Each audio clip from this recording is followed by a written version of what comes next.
Okay, we're going to start a new project here today. Make a little small cabinet to put under a fish aquarium for a client. And thought I'd just capture a couple of shots here and get started on the project. And going to make this one out of oak. Wanted oak. Just a relatively inexpensive cabinet. Nothing extravagant. So we're going to cut the sides of the shelf and stuff out of 3/4 oak ply. We got set up here on the table saw. I'll make a few cuts and get us some pieces cut and get started on it.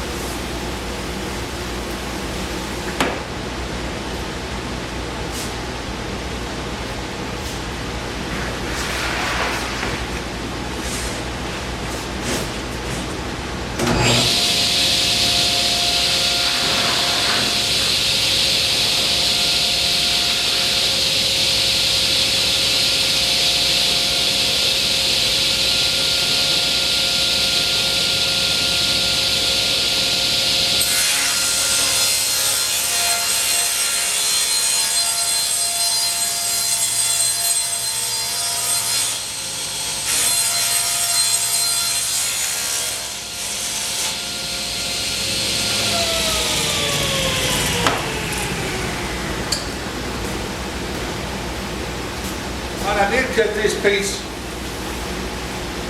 about 1/8 of an inch oversize in case I had a little wobble as I pushed it through by myself. I don't think I did, but you never know. And if you've got the room, it's always a good idea to cut the big pieces.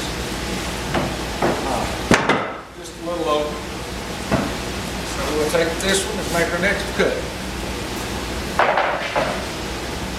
Cut sheets like this, especially when you're by yourself. Like that we just cut there, that was a 13 3/8 inch cut. You don't never want to cut your 13 3/8 piece between the blade and the fence. Have the rest of the sheet sticking out here when you're by yourself. You can't control it. Could wobble around, get twisted up in the blade, cause no end problems. So we just calculate, we mark what we need right there, and then calculate from the other side the center fence, measure from the off-cut side of the blade. So we always keep our biggest piece between the fence and the blade. It's easiest to control. What would normally be the waste is actually the piece that we're going to be using, but it hits on the waste side of the blade. It makes it easier to control all of it.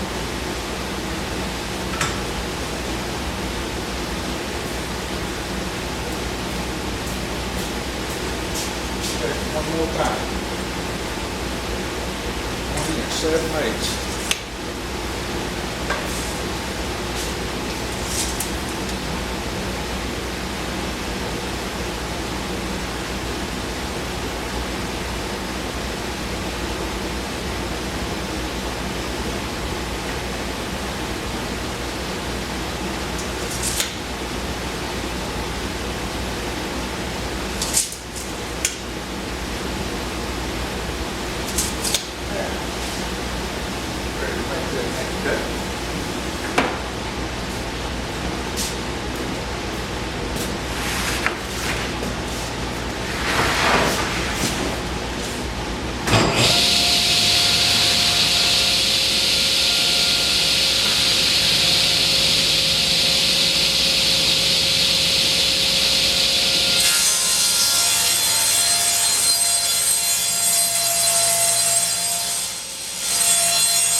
Looking good. Now we've got enough pieces cut. We've got pieces for the sides, bottom, the shelf. We'll cut the top. Whatever else we might need. Out of the rest of our sheet of plywood here.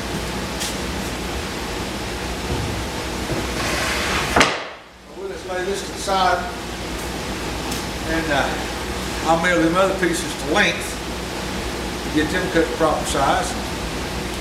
We'll continue on. I use my arm saw, my radial arm saw, to make my cross cuts when I'm cutting my pieces to length here. A lot of people don't like the radial arm saw, and I guess I kind of understand why. It is a little bit aggravating to use sometimes. Not so much to use, but to get set up to use. I've never used one of the really older ones, like the old DeWalt's and Rockwell's and stuff like that. That was all cast iron. Those are probably pretty serious saws. I've never got to use one of those, but at any rate, if you get one of these things set up properly and you use it properly, it can be extremely useful tool in the shop. But like I said, there's a lot of people don't want to use them. They don't think they're safe, and I guess that's up to the individual user. I wouldn't take anything from mine. I'd like to have me one of those. I'd like to have me one of those older DeWalt's or Rockwell's or Deltas, or one of those big cast iron saws with 2 or 3 horsepower motor on them, like they used to have. I bet those things would really do well. But nonetheless, got an old Craftsman here, and 99% of the usage this gets is just straight cuts. It just cuts off. I've just got a regular miter saw for molding and that sort of thing, large molding. All the small molding I cut on the table saw anyway. So, but when you got it set up for a straight cut, and that's all you do with it, you're not moving it around. You really take your time and set it up like you're supposed to. It is really accurate saw.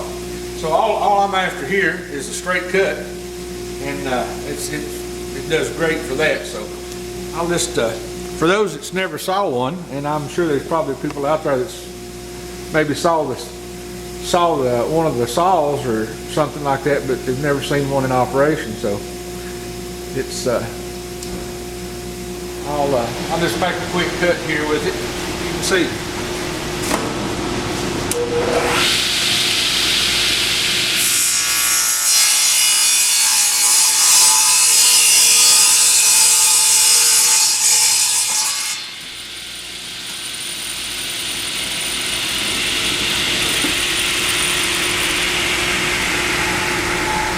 And that's pretty much all there is to it. All right, we've got the carcass parts cut up. Now I've got an oak board over here, and we're gonna cut some pieces for the face frame. I already got the table saw up, so I'll spin the board around here and cut them.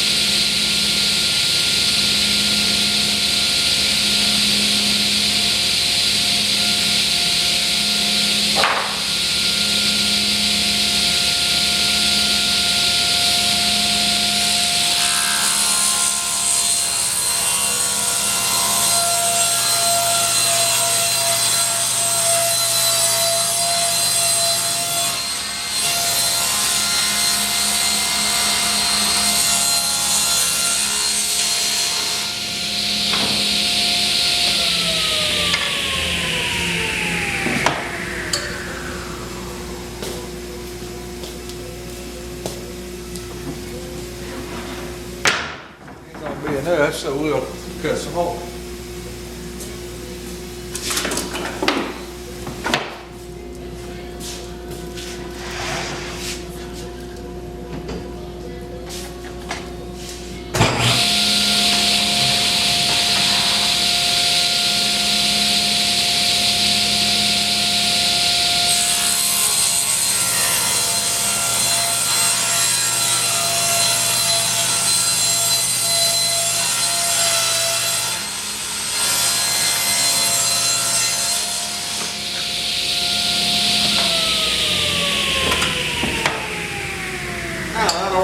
We'll cut those pieces to length, and then we'll put the face frame together. Okay, got set up here on the dado saw. I'm gonna cut dados at each end of this thing, and there'll be one in the middle for shelf. I put my carcasses together. I like to put them in dados, that way they get a good glue surface and it makes the joint a whole lot stronger, and it just works out better for me. So we'll cut these on these side pieces here.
All right, there we've got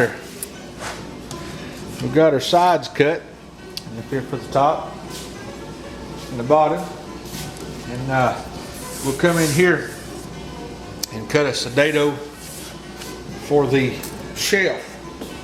I'll have to reset the saw and get it in the right place, so we'll do that now and be back.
There you go.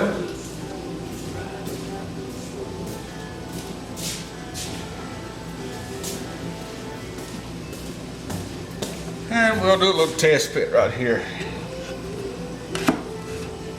Marvelous.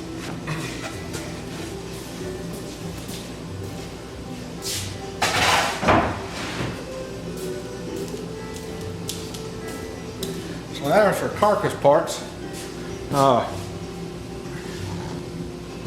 Get the camera back around here.